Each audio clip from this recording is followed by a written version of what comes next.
So if you're planning to unpair or factory reset your Apple Watch 11 without losing data, this video will show you two ways, using your iPhone or directly on your watch.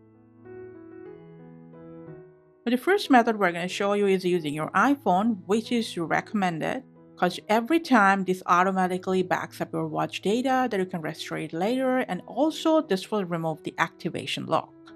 So let's go ahead and open the watch app, go to all watches. If you've got multiple Apple Watch in here, just tap on the eye icon of the specific watch, scroll down till the end and hit the Unpair Apple Watch button. A prompt will say you'll have to reset up your Apple Watch again. Just hit the Unpair button to confirm. When prompted, put down your Apple ID password and then just hit the Unpair button. And lastly, tap on the tick sign to reconfirm, and the reset process will start.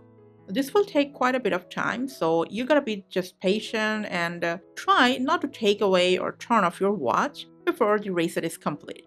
When it does, it'll restart into setup mode. Just go ahead, reset up your watch, and when prompted, as you can see, you can restore your watch from any previous backup if you have multiple backups available.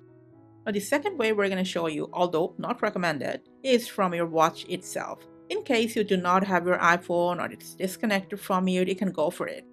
But it will put an activation lock to your watch and you will need your Apple ID and password to reset up it. And also you might lose all your watch data. If you still want to proceed, just press on the crown, go to settings, from there to general, and then scroll down till the end and tap reset. From there to erase all contents and settings, and then just tap on the erase all button. If you got an LTE version, you will get an additional prompt to keep or delete your SIMs. Just select the one you prefer, and then your watch will start resetting. As I've told you, the reset process takes a while. Just wait patiently.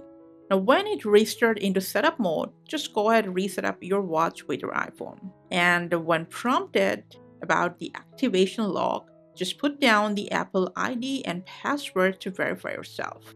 And these are the two ways to take your Apple Watch 11 to its default settings. Thanks for watching.